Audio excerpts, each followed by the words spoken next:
Hello and welcome to the Tifo Football Podcast. I am Joe Devine and today I was joined by Alex Stewart. The content of today's episode revolves around Liverpool. We released a video on the channel, just on the YouTube channel just yesterday about Liverpool's pressing, whether they're pressing more or less. There seem to be some what seems statistically unusual public perceptions or supporter perceptions around Liverpool's pressing. So we attempt to try and clean that up, talk about that in this episode, talk about what Liverpool are doing differently and their chances and a few of the individual players, etc. I would also like to say that this episode is supported by The Athletic, which is the best place, it really is, to read about football online. So visit www.theathletic.co.uk/Tifo for a 30-day free trial and 50% off an annual subscription if you are happy with that, which works out to be about £2.49 per month, 8p a day. There you go. But without further ado, here is today's episode. I do hope you enjoy it. Thank you for downloading. And if you feel so inclined, you can give us a rating on the Apple thing, whatever it is that you're listening on, and give us a review. That's very kind as well. There are some quite funny ones. So if you enjoy the episode, that would be great if you have some time to do that. Thank you very much.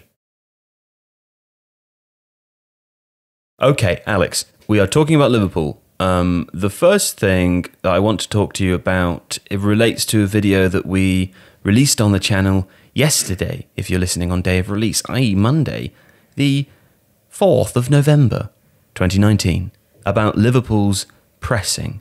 Now, we talked about this beforehand, and what interested us both was the idea that there is a perception amongst supporters and amongst some pundits that Liverpool are pressing a lot less than they used to. We thought maybe this was a legacy impression based on their performances last year, which seemed much more to be about their defensive capabilities, and obviously Virgil van Dijk came into himself, and in some ways it appeared that they became much more of a structured outfit, and that was how they went on to win the Champions League. But what is the reality of their pressing numbers? Because it's something that we have come to associate with Jurgen Klopp and Liverpool over the last few years. Is it really true that they are pressing less than they have been in the past? So if you look at Premier League numbers, they're actually pressing more this season than they did last season, or actually the season before that. There has been, from when Klopp took over, there's been a gradual decline in pressing numbers. So the way that pressing is measured is a metric called passes per defensive action. And defensive action in this sense is a proactive defensive action. So it's moving to close down the ball or seeking to win possession back. It's very important to note that pressing is not just somebody moving towards the person in possession or the path of the ball. Pressing is a defensive system predicated on trying to win the ball back and then exploit the fact that, you know, the opposition are slightly out of position because they've just won the ball back. That's gegenpressing, or they are building an attack and therefore players are making runs and so on, and that leaves holes elsewhere. So just to clarify the language of this thing. Right, yeah. So at the beginning, just before you carry on talking, let's clarify that pressing is its own thing. Gegenpressing, as you say there, is a version of pressing which attempts to win the ball back immediately after it's been lost. Yes, when the opponents are all over the place and not in their structure of either attacking or defending. Yes. When we say gegenpressing, that's what we mean. When we say regular pressing, we mean a few different things. Can you just run through what they might be then? So generally speaking, pressing works on the basis of something called triggers. So a pressing trigger is an opposition action that then encourages your side to move in relation to the ball or the man or the passing channel. So what's an example of a trigger? So a classic example of a trigger is if the opposition centre-back has the ball, then you would probably have a man relatively close to that. If he then shifts it to the fullback, that would be the trigger to then push onto that fullback and try and hem them in possession in the opposition's defensive third in the corner. The reason that the ball moving wide is very often a pressing trigger is straightforwardly that there's a touchline there. Yeah. So effectively, one of the angles that defender could use to try and move the ball on is denied them by virtue of the fact that there's a line if the ball goes over it, it's out. It's sometimes called an extra man, isn't it? It is sometimes called that. Yes, I know indeed. that. I know. Gosh, you're so good. Can I say then, or can we say that when seeking to understand, obviously you see it, if we look at a team, it's very easy to see if they're pressing or not, i.e. if the players seem to be in a kind of concerted effort running at players who have, the opposition players who have the ball when they're out of possession. But is it then better to examine the triggers or try and isolate what those triggers are that are causing a team to press, to then work out what they're trying to achieve by pressing? Because as you said, they might not press the centre-back, but they might press the full-back, or vice versa. They might do that exactly. too. And by isolating what those triggers are, you might then try and infer from that what what the team are doing, Liverpool in this example. So that's absolutely right. And this is why pressing is situational and is also opposition dependent. So, for example, if you've got centre-backs who are reasonably good at passing the ball forwards, but they're not amazing, they're not going to rake a massive long pass out to the flank and cause you all kinds of problems, but you've got a deep-sitting central midfielder who is that playmaker, for example, Chelsea, it would make sense in that instance to allow the centre-backs the opportunity to pass the ball to that central defensive midfielder, but then press them. Because if the centre-backs have the ball, it's not going to do you too much damage, but if the central defensive midfielder does, then it could. Also, presumably pressing the central the central defender in that example would then leave gaps further up the pitch in which the central defensive midfielder with the passing range might be able to find more space. That's very possible, and pressing is a team system. It's not an individual thing. And if you remember the Steve Morrison podcast we did, that was a point that he made very sensibly, which is that, just if you as one player start herring after the ball... Danny Ings or Carlos Tevez. Right. If the rest of your team either doesn't follow you in a concerted press or isn't sat back off in an alignment that makes sense with your actions, you're just one guy chasing the ball around. And that is pointless in terms of an expenditure of energy. It's also not going to achieve anything in terms of winning the ball back. There's one other interesting, or not interesting necessarily, but important point to make. When we talk about high pressing, for example, that does not mean the intensity of the press is high. What it refers to is the position on the pitch in which it is occurring. So it's not like high fantasy. What is that? I was trying to steer us into a conversation about literature genres, high fantasy being conceptually high rather than further down Middle Earth. Right, that would It's not a good analogy. No, okay. Just move on. Okay, So the pitch would roughly be divided into three areas. They would be high, middle, and low. Low being the closest to your own defensive position, high being the furthest away. And so a team might conceivably have a high press, but then a mid block and a low block. Or they might have a high press and a mid press and then a low block. So I think sometimes the terminology around these things is a little misleading, because often the language around pressing often does refer also to intensity. So this is a team that presses a lot.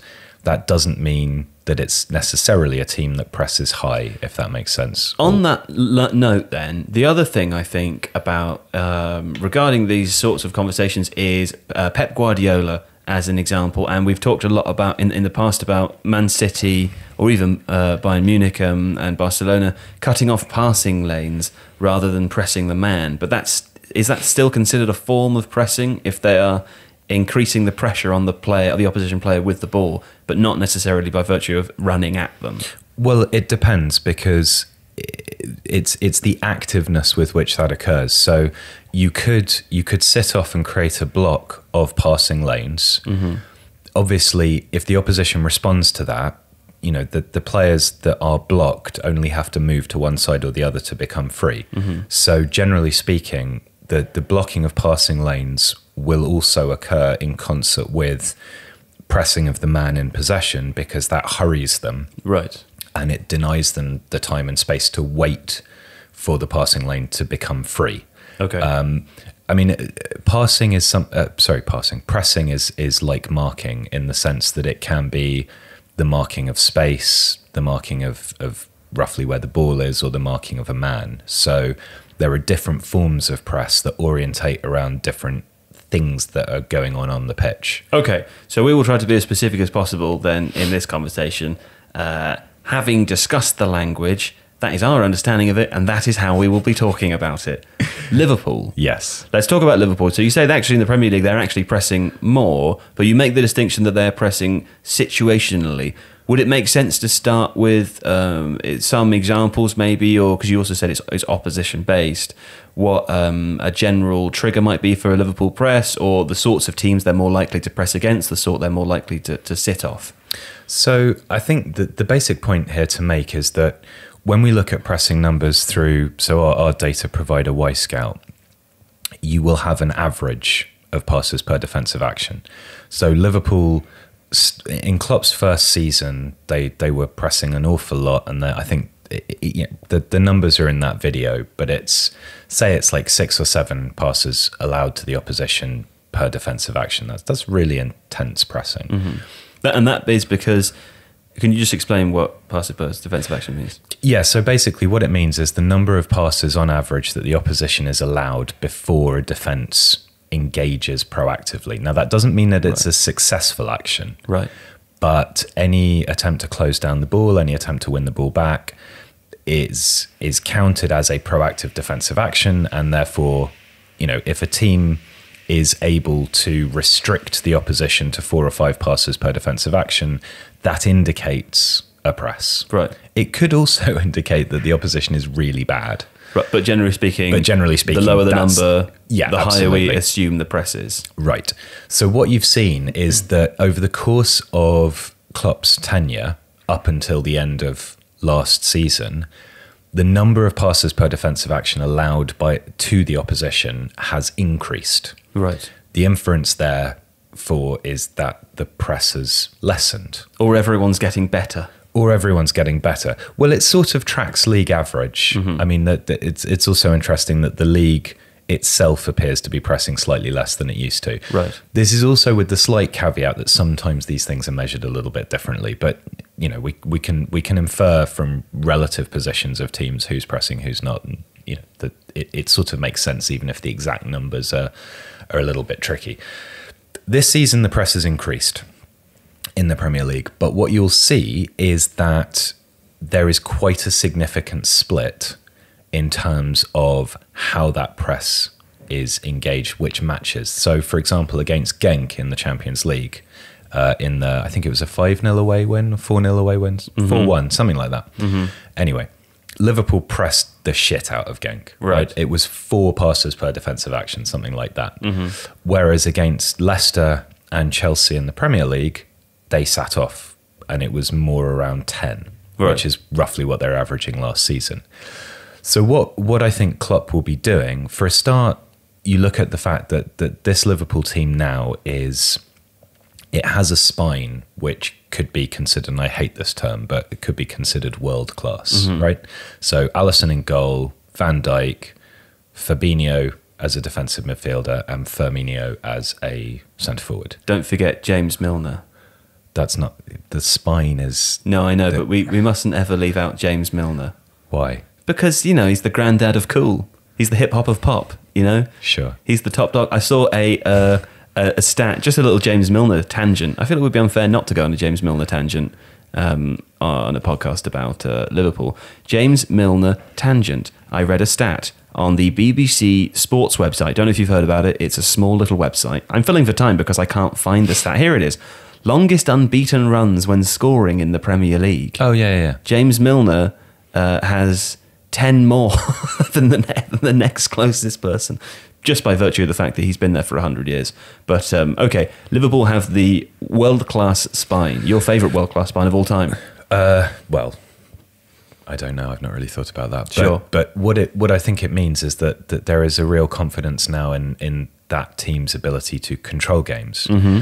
One of the things that Klopp's always said about pressing, and particularly gegenpressing, is that it's a form of playmaking. Mm-hmm. I think there's a quotation to the effect that gegenpressing is the most effective playmaker in the world, or something like that. Mm-hmm. Bit closer to the mic, would you please? Yeah, all right. Thanks. Okay, Dad. Yeah, that's much louder for the listeners there. Okay, good. Did you just call me Dad? Yes. Okay. And the balance is, Liverpool still played very direct. They still play, I think it's the second most long balls in the Premier League out of anyone, which might be a surprise. They still attack very quickly and very directly.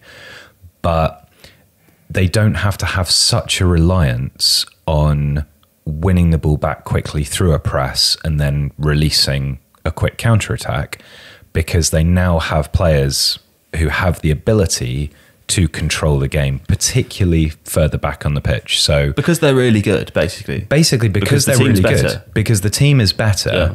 They don't have to rely on, and you go back to the way that Klopp kind of really started to articulate his philosophy of pressing was in response to Bayern Munich's dominance. Mm-hmm. So when he was at Dortmund, and he was developing his pressing ideas at Mainz, but Dortmund was the place where he really kind of thought, okay, well, the squad we've got, it's young, it's very fast, it's good at certain things, but there is a team in the league that is able to control possession, control the ball, and essentially by virtue of its quality is almost unbeatable. Breaks the press. How do we work out how to get around that? And pressing was kind of his answer to that you cede possession to these big teams, and in the first instance with Dortmund, it was Bayern Munich that he was concerned about. Give them the ball, that's fine.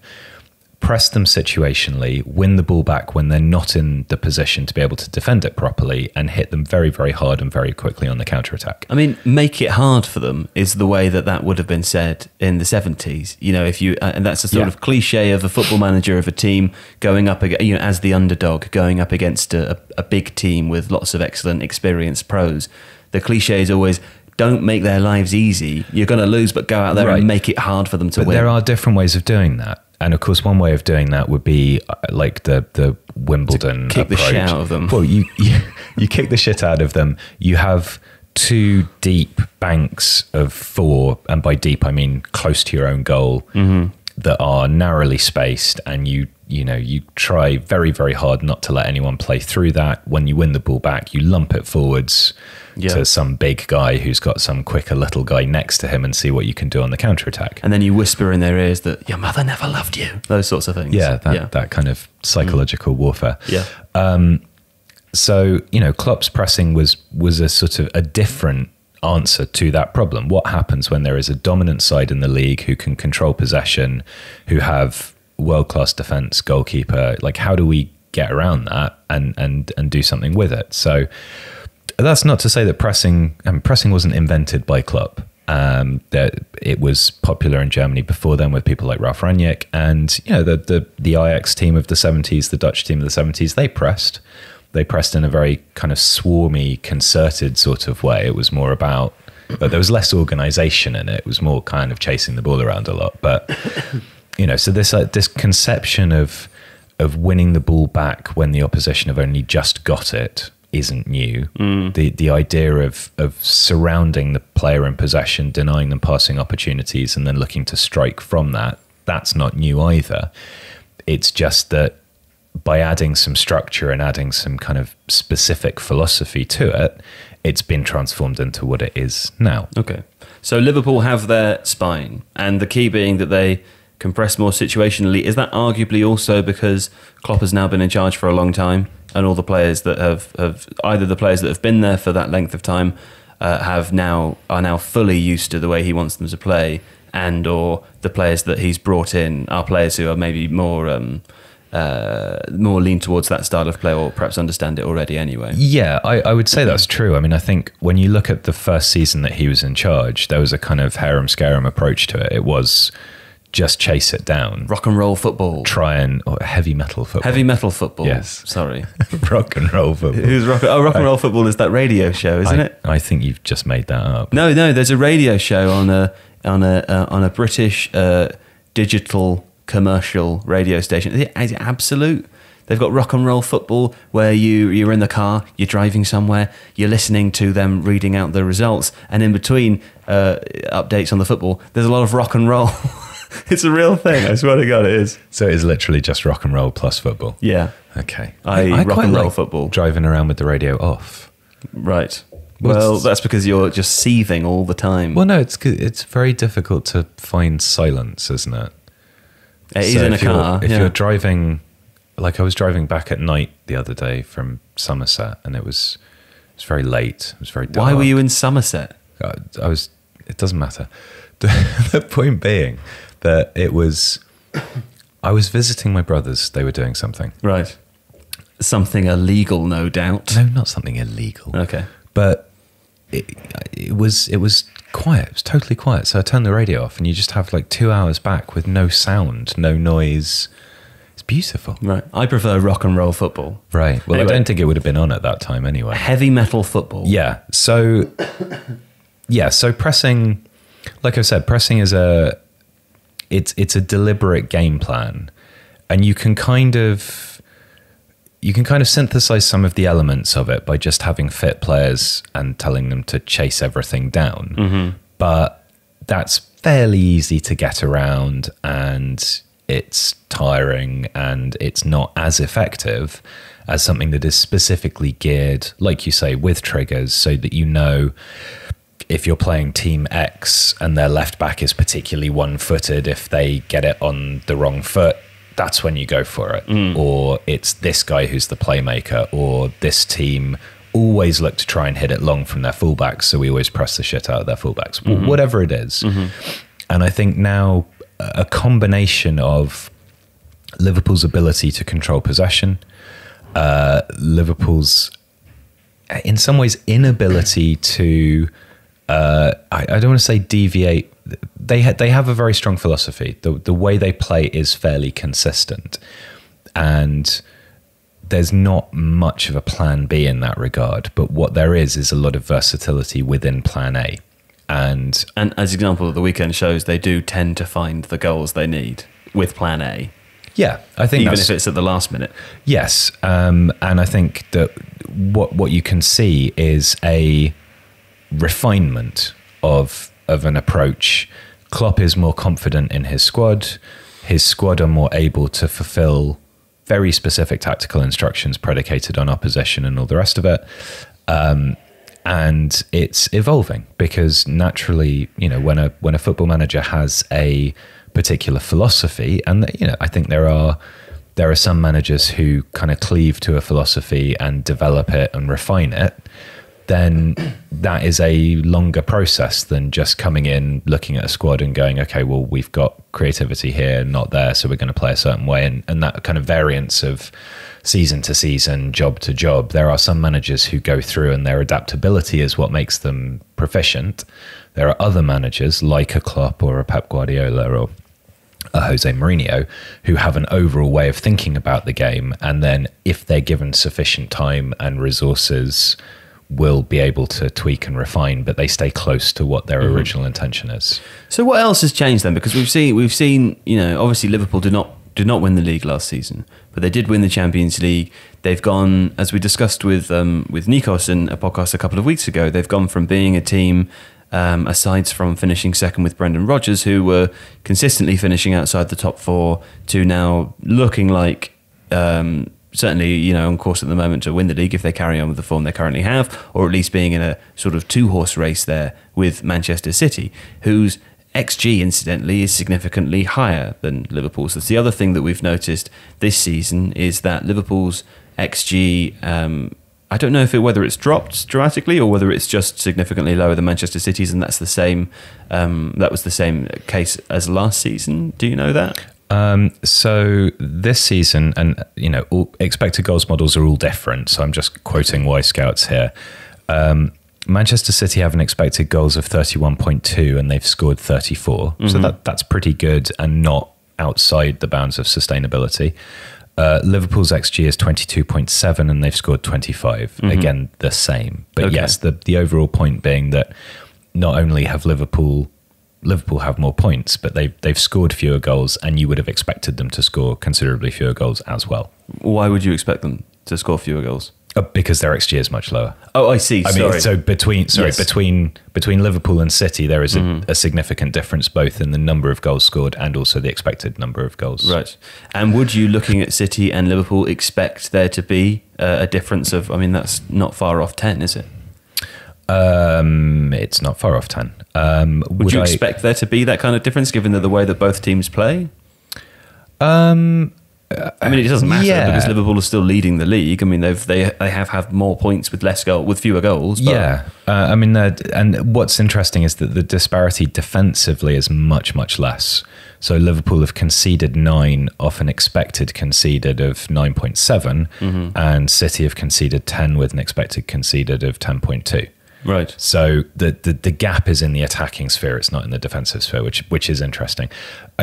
City create high quality chances. That's kind of how they play, and that's through the dominance of possession. It's because they attack in a particular way. It's because they're very much looking to congest the half spaces, get pullbacks for players like Aguero or Raheem Sterling, kind of running in on things.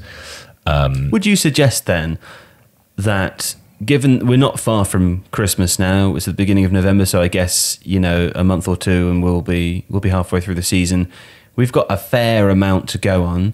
That there is a difference of 10, or nearly 10, in both in the goals scored and a significant difference in the XG as well.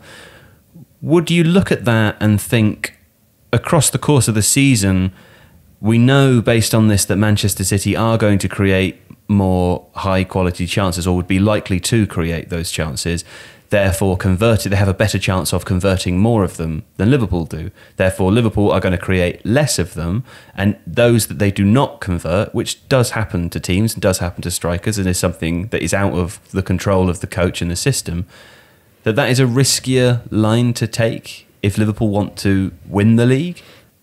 I think the key point really there is the defensive solidity, actually.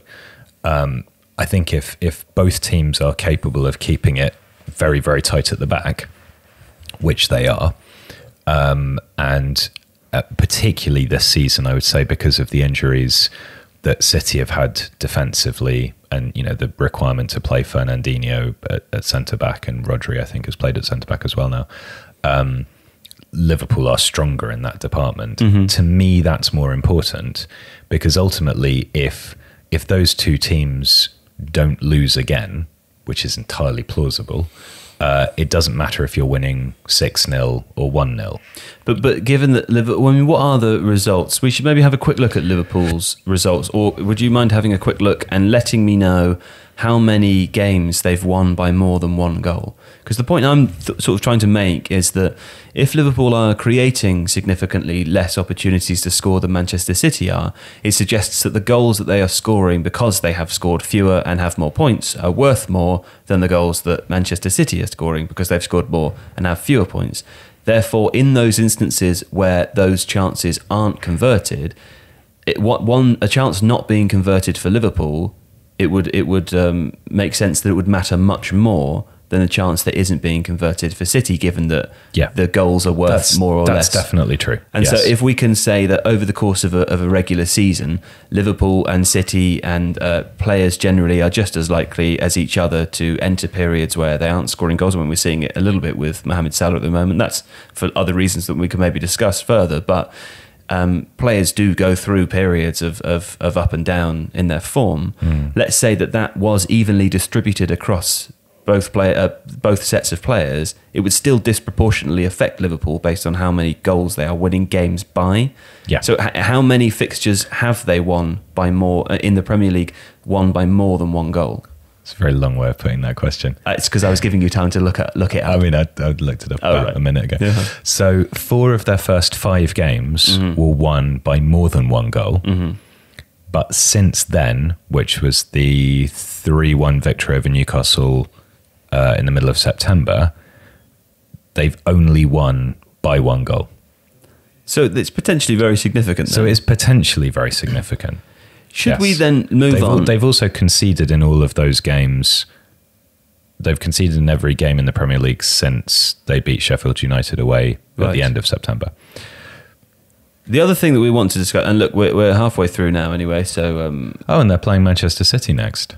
Are they really? Did we know that? No, we didn't know that. Oh, goodness me. Should we really? Oh, no, it's fine because it's going out tomorrow. Yeah. Okay, maybe we'll have to come back to this next week. That will be interesting. Well, maybe next week we could talk about Manchester City, depending on what. That would be then useful. That would be useful. Yeah. Okay. God, we should have planned, shouldn't we? We really should have planned. We do plan. We always plan, right? We're incredibly assiduous. I would like to say that we are supported by The Athletic. This podcast is. Visit www.theathletic.co.uk/Tifo to get 50% off an annual subscription, and you get a 30-day free trial to see whether or not you would like to do that. It's relevant to this conversation because we are talking about Liverpool and a piece which we both enjoyed reading, written by Michael Cox, friend of the podcast. Michael Cox, how United isolated Liverpool's fullbacks to win the tactical battle. Now, this was, 3 games ago for Liverpool as we're recording it. Results since have been positive, i.e. they've won the game since. Is that correct? That is correct. They've won 2 games. Yes, although it might be fair to say from a layman's perspective, i.e. me, that they've looked a little bit more hard won, particularly the weekend's game where they scored their goal in added time. What do they call it? Added time? Added time. Same thing, isn't it? No, extra time's actual extra time, isn't it? Added time. Injury time. Right. But they scored their goal in injury time. Anyway, The point I'm making is... Well, firstly, let us know what the article was about for the purposes of this advert. Essentially, what it was saying was that because... So it sort of relates to what we're talking about in the sense that Liverpool were aware that with Rashford and James, Man United had 2 very quick attackers who would be particularly keen to isolate one of Liverpool's 2 centre-backs. Therefore, the 2 full-backs, Alexander-Arnold and Robertson, were not proactively pressing up, either pressing up to just gain space or pressing up to actually press a person in possession, because they wanted to stay back a little bit more to help out their centre-backs where possible. Because Solskjaer used a much more attacking 3-4-1-2 than the sort of maybe expected kind of 5 strung across the back, that meant that United's wing-backs, which included Aaron Wan-Bissaka, who is most well known as a defensive fullback, that afforded them an awful lot of space. Whether that's pinning it's not the wing backs that are pinning the fullbacks. It's the quick attackers. Forwards, yeah, exactly. But the fullbacks are sort of caught between a rock and a hard place in a way. Like, do you stay with Rashford, right, exactly, or do you come forwards and try and press Young, who's running into acres of space? Indeed, so. And I think the tricky question there, and it's often one of the balances that you worry about if you're organising a defensive structure is it better to allow the ball to get to a dangerous player but then have more people there to deal with that dangerous player? Or is it better to try and cut the ball off at source and prevent it ever getting to that dangerous player, even if that means that if it does, they're then one-on-one? And I think in this instance, what's being suggested in the article that Michael's written, and it makes a lot of sense, is that Liverpool took a more defensive approach, probably worried by the pace of those 2 players, justifiably so. And, that Rashford does like very much to run at that right-sided centre-back and sort of try and peel outside of him. And so because of that, the full-backs didn't push forwards. Now, this is an overall development in the way that Liverpool's full-backs have been playing. They are less... they're still probably the predominant source of forward progressive passes and progressive movement, but maybe slightly less than they were last season. Last season, they were basically wingers who were asked to defend sometimes. Yeah, I mean, I've read a few things about this, actually. One of them suggesting that Andy Robertson, Trent Alexander-Arnold, both young players, so much was asked of them last season that it is possible that they need to be a little bit more protected in terms of their ability to continue at that capacity of games. So maybe that's one of the reasons why they aren't being used so wholeheartedly in the way that they were last season. Other ones, as you've just discussed, other opinions also available. But as far as this particular game went, I know there's a temptation on my part, and I think on the media's part generally, to paint these sorts of results as a blueprint for how to beat Liverpool.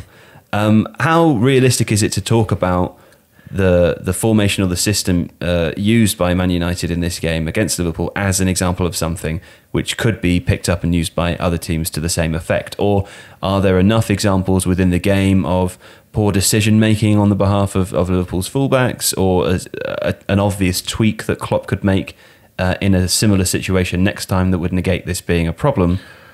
What do you think? I think that's a really difficult question to answer, because Thank you. Yeah, no, well done.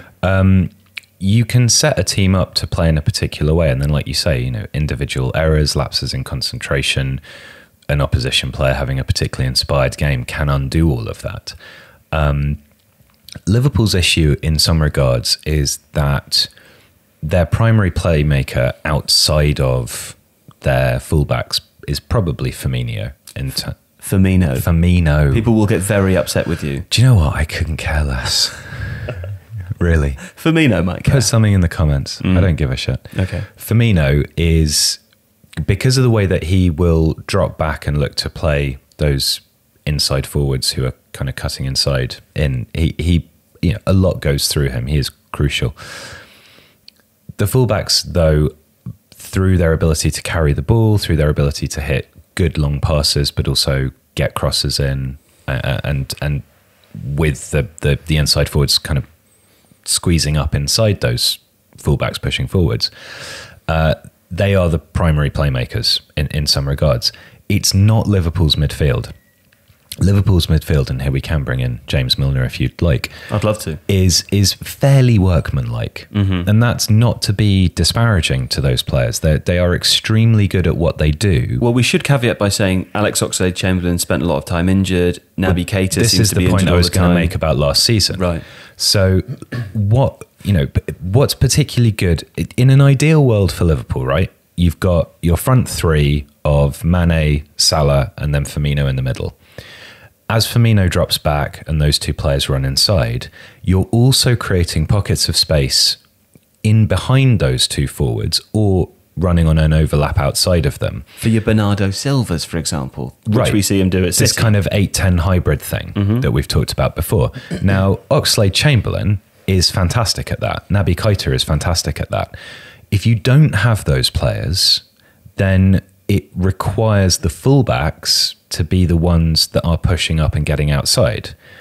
If you've got very young, very quick fullbacks who are also technically very capable, as Liverpool do, that's not a massive issue. But it does rob you of that kind of progress. Liverpool's midfielders, whether it's Wijnaldum or Henderson or Milner, they're not the ones that are looking to kind of squeeze up into the box behind that front line to look for to a certain extent, but not the other two. Yeah, but and I think we should be fair to him and say that in the absence of the more obviously creative players in the team, he's pulled his weight and kind of. This is not a criticism of those players at all. Yeah, I feel like it's just worth saying that he's kind of he's shown himself to be a good player. Well, and relatively versatile. I mean, essentially, Wijnaldum's a 6, right? He's quite a. It's funny because he plays in a very different role for the Netherlands, doesn't he? He plays in that like attacking midfielder role for the Netherlands. But also, he's played as a false 9 for Liverpool. He's basically taken the Firmino role when Firmino's unavailable. Yeah. So there is cool guy, very cool guy. Yeah, I'm sure he's lovely. Yeah. So there is a versatility there, but just because a player is versatile and very capable, it doesn't mean they're as good as other players in the squad. And you can say that without being overtly critical of them. So if you had a player like an Oxlade-Chamberlain that is able to burst forwards into that place, or Keita, who's particularly good at carrying the ball, breaking the press in that regard, it gives Liverpool an extra dimension.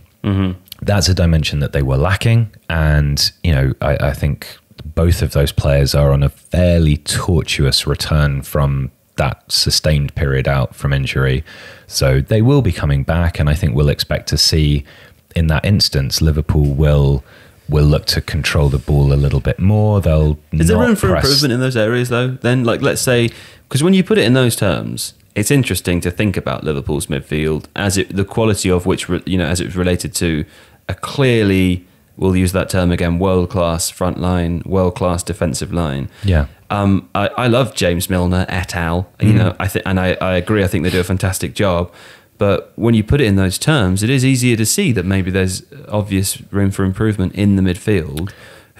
Can you think of players that from other clubs, from elsewhere, other countries, perhaps that might be able to take Liverpool to that next stage? Because they are at that difficult point now where they're such an established team, and where the players they have in the squad are of such a quality that upgrading them is very, very expensive and very, very difficult, right? But can you think of midfield players who are perhaps realistic or tangible targets who could come in the summer? I wouldn't necessarily look to. I mean, the simple fact is that if Liverpool get either one of, but ideally both, Keita and Oxlade-Chamberlain fit, they don't need that. It's been a real problem for them, though, hasn't it? I mean, Keita particularly has been consistently injured. But this is why you see, for example, and I just checked before, Liverpool have played more long passes than anyone else in the Premier League.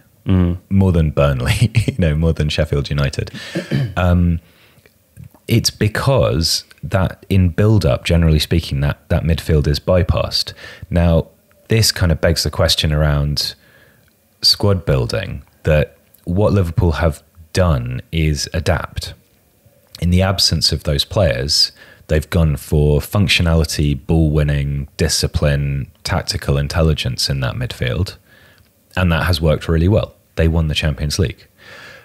The progressive element comes from the fullbacks, and it comes from the world-class front line.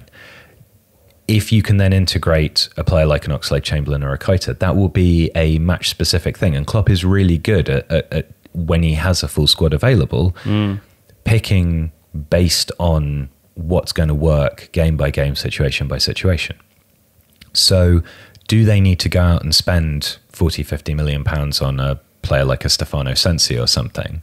Probably not, because that's going to upset the balance. I mean, my concern more around Liverpool would actually be the overall age profile of the squad, because I think they're maybe the third or fourth oldest average team in the league now. How much of that is brought up by James Milner being 100 years old? All of it, yes. that average is 78, just based on his age. Yeah. So we do love James Milner. That is an area where the midfield is going to need thought and work, but I don't think it's necessarily because they've got wholly players of the wrong profile in there. It's that actually players of the right profile are maturing to the point where you're going to need to replace them at some point in the next 2-3 years. Niko Kovac was sacked yesterday, or I mean, according to the official statement, left by mutual consent, which, I don't know how mutual that was. No. But if I were the coach after that 5-0 drubbing, I'd have mutually consented my way out of there too. I don't actually feel that, and it wasn't worth saying.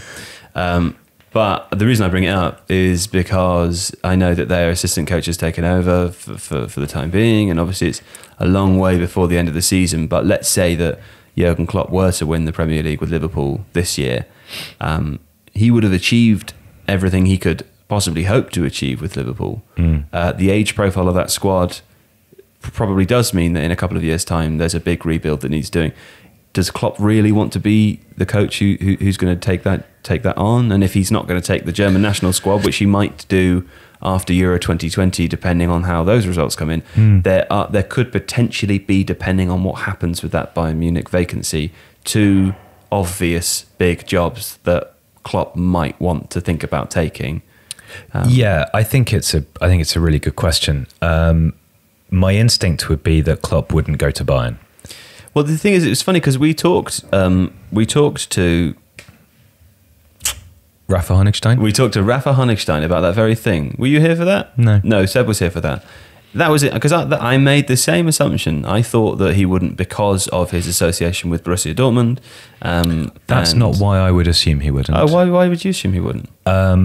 Because Bayern's got a weird behind-the-scenes setup. Bayern got a weird setup behind the scenes. It was what you said was very rhythmic. It just encouraged me to I mean, their nickname, not for nothing, is FC Hollywood, and is it? They have, wow. They have a lot of big former players that are involved in decision making there, and I think Klopp is somebody who, I mean, obviously, as is proven by the fact that he's at Liverpool and also that he worked with Zorc at Dortmund, can work within a structure. Yeah. But I think he needs to work within a structure that is very sympathetic to what he's seeking to do. And you don't get to be someone like Klopp without having a degree of ego. And I'm not saying that there's difficulties in controlling that, but I think the setup has to be right. And maybe my instinct would be that at Bayern, there would be too many competing egos. I don't think it's a loyalty thing to Dortmund necessarily. No, sure, interesting. Although that could well play into it. I mean, he's never going to go to Schalke, but he should. I'd love him to take the German national team job. The thing, it'd be so exciting. What about him? I mean, I hate to put Liverpool fans listening through this, but what about him at Real Madrid or Barcelona? I very rarely hear those associated rumours. It's weird, isn't it, that someone like Klopp just seems basically built for either German or English football. Yeah, and it doesn't necessarily make sense because, like you say, Barcelona were a side that pressed very heavily and very astutely. And I mean, I think when we had that conversation about upgrading the midfield, I'm thinking about imagine if Liverpool's team had Xavi, Iniesta, and Messi.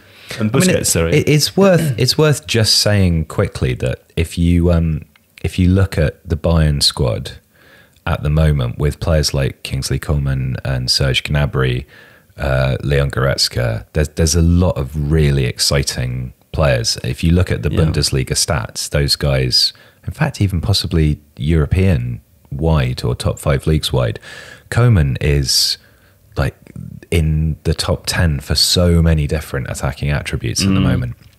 He's having a really, really good season.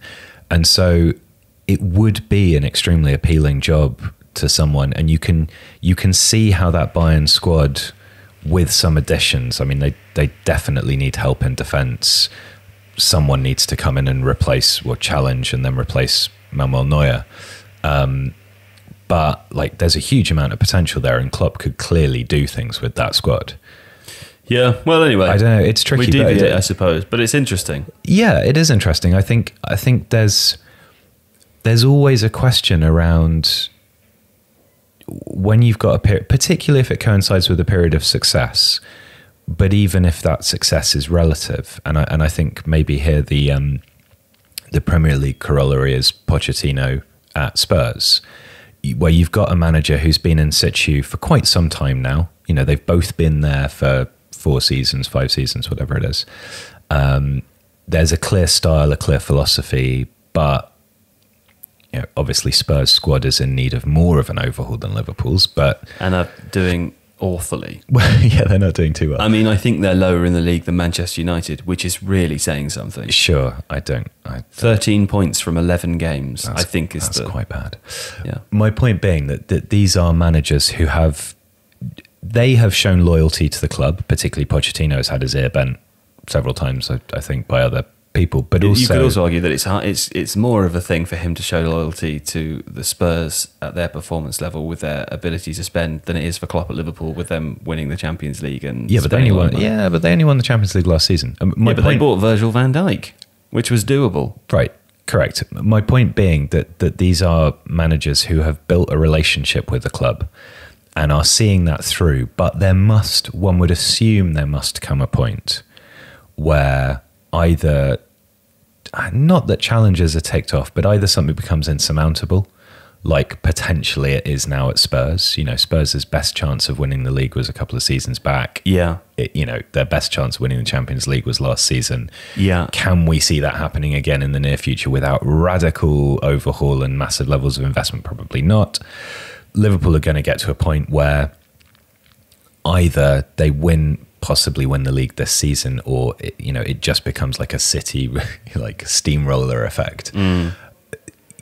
However invested you are in a club, however invested you are in a squad, there are always going to be fissures. And I think the sort of Alex Ferguson, Arsene Wenger constant rebuild, constant process thing. I just can't really see that happening. I don't feel like people in the world today do that anymore. I feel like you could draw a parallel with the way that people work generally. I mean, it was not uncommon for people of our parents' generation to maintain the same job, whatever that job was, forever. It is very uncommon for that to, well, I mean, I guess we don't have full lives to examine yet, but for people of our generation, all of my friends are either freelancers or they've worked in several different jobs and move every few years. Seems to not only be something which suits people's sensibilities, but also actually the way to get on rather than sticking in the same place. You know, it's a bit of I guess what's interesting with this though is that football is by default it's hierarchized because it exists in league tables. So there gets to a point where there really isn't anywhere else to go. I mean, if you're, say for example, if you're Jose Mourinho, then Jose. He's from Portugal. Oh, okay, cool. Just say you don't care one more time and then carry on. I don't care. Okay. Unless he is going to do something kind of arbitrarily irritating and difficult, like go to a second division side in Portugal. I'd love that. Which would be pretty peak Jose. He should take the Sunderland job. Right. I mean, you can kind of almost imagine something that stupid happening, but outside that sort of fantasy of something stupid happening, there is a really small number of jobs that he would be willing to take and that would be able to afford him. And basically you're looking at now PSG, Real, Barcelona, maybe Atletico Madrid. Qatar 2022? Qatar national side, sure. But then is there prestige there? You've got a couple of clubs in Italy, Juventus, maybe Napoli. I mean, there's a funny thing with someone like Conte going to Inter because it's back in Italy and that makes more sense. And Dortmund and Bayern. You know, there's such a small number of those. And Dortmund would never hire Jose Mourinho. No, absolutely not. So, the number of teams that are big enough, good enough, have sufficient ambition and investment, etc., like that's a really diminishing number. Now, does that mean that actually after a period of relative instability managerially, we are going to see a manager like Jurgen Klopp spend 15 years at Liverpool? It's possible, but it would be possible, I think, more by virtue of the fact that Klopp is unlikely to go to the 5 or 6 other places that would make sense for him, rather than because he wants definitively to stay at Liverpool and build a massive legacy and all the rest of it. Maybe he'll just retire or have a big long break. Yeah, but you do sometimes wonder with football managers that it's for a lot of them, I don't think it's about money. It's not like there are people. It doesn't seem to be for Klopp, does it? No, there are people who are definitely driven to stay in incredibly intense careers because they're just chasing the next deal, or it's never enough. You look at how much money some people have got, and you think, why would you not just retire? I mean, but I think there's a competitive element, a desire to win that. Not irrespective of money, because that would be stupid, but almost irrespective of remuneration. There are people who just need to keep challenging themselves and winning stuff. Yeah. Speaking of people who've got so much money, you'd wonder why they don't retire. I visited your family home over the weekend, didn't I? You've literally just been waiting for the right segue, haven't you? I have, and also you mentioned nickname a couple of times, and I'd love listeners to know that your mother told me. And listen, I'm not going to betray her confidences. I absolutely won't do that because I thought your mother was a lovely woman and I wouldn't betray her confidences. But I just want you to know, and I want the listeners to know, that I know what your family nickname is and I know why. And listeners, it's disgusting and excruciatingly cringeworthy. Yeah? Anyway, before we finish, we've spent actually accidentally quite a lot of time not talking about Liverpool there. Have you got anything you can tell me about Mo Salah? Because he's not been on fire in the same way that we've come to expect him to be. And in fact, we've seen over the course of the last few months that Sadio Mane, who is also a fantastic player in somewhat over the last few seasons has been or last couple of seasons has been in Mo Salah's shadow a little bit, has been the player that is popping up, and of course this comes off the back of a weekend where he scored the winning goal at the very death, but has been the player who's consistently performed. What's the situation with Mo Salah as you see it? Is he running through a bit of a difficult vein of form, or is it possible that he's just being picked up a lot more heavily because of his reputation, which now precedes him in a way it didn't previously? Yeah, I think like he scored 5 Premier League goals in 10 appearances. He's Liverpool's second highest scorer. It's not enough. There's no, well, I don't think there's much doubt that the hangover of what was a ridiculous season for him last season, the injury that was sustained, the World Cup stuff, easing back into that and being, for somebody whose game relies on a lot acceleration and elasticity of, everything just straight forwards. That's hard, but I don't think it's a massive underperformance. It's not like there's this huge issue around him. Is he reverting to XG? Oh, I don't know. Would you like me to check? I don't know. How worth it is it to check? Probably not very. No. I think there's always an issue if a team seems to become reliant on a particular player, and it's a twofold issue. The first is that the opposition know that, and they're therefore able to nullify that player or seek to nullify that player. And also if that player then gets injury problems or suffers a loss of form or a loss of confidence or whatever it is, then clearly there's a massive impact there as well. Just because Liverpool aren't scoring as freely and Liverpool have not really scored as freely since that Brendan Rodgers season when they scored like 100 or something, or 99 goals or something ridiculous. That it, as long as they're controlling games, the danger, like you say, is that there will be a couple of games where maybe they don't stop concession, where the importance of that smaller number of goals suddenly matters because they concede a penalty or whatever it is. But across the course of the season, it doesn't matter if you're scoring fewer than the opposition in terms of the table race, as long as you're not losing games. Okay, well, look, we're going to come back and talk about Liverpool again at some point this season, for obvious reasons. What are those, Joe? What are those obvious reasons? Top of table. Oh, people, big numbers. Going for the hits. People like listening. Yeah. It's important. Is that why we keep doing Manchester United, even though they're shit? No, that's because they're shit. They're shit, and there are so many things to say. I mean, it does help. Yeah, we should talk about Chelsea. We will talk about Chelsea because they're doing very well. They're doing all right. Yeah.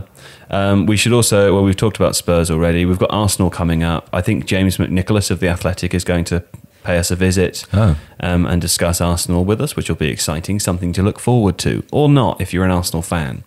And there's a little jibe there about how difficult it is currently, I would imagine. Yeah, my heart bleeds for fans of teams that have won things fairly recently and then just whinge persistently when they stop winning things. What did they win?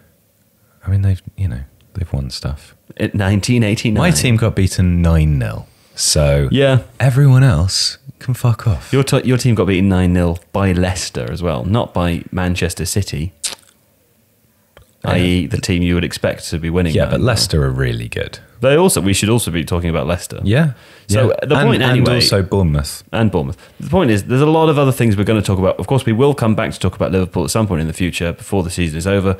I would therefore like to hear a handful of predictions from you, which we can revisit and replay the audio of the next time we do a Liverpool podcast. Right.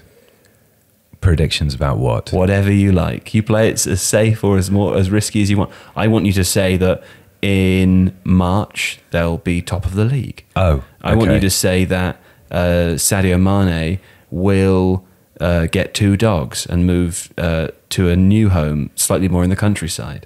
I want you to say... Does Sadio Mane... Oh, I saw a great picture of Virgil van Dijk with a dog on his lap the other day. Did you? Yeah, that pleased me. That's not a prediction. No, that's not. Do you That's- predict that I you'll go predict home that later and Virgil look at van that photo? Dijk would get a second dog to keep his first dog company. Right. Yeah. Do you predict that Liverpool will win the league, the Premier League? No. No. Who do you predict that will win the Premier League? I'm not going to predict. Okay, who will for win God's the sake, Premier this is a League. waste of time. Right, in that case, that's the end of the podcast. Yeah. And we will be back. I don't know what we're doing next week, but it will be something else by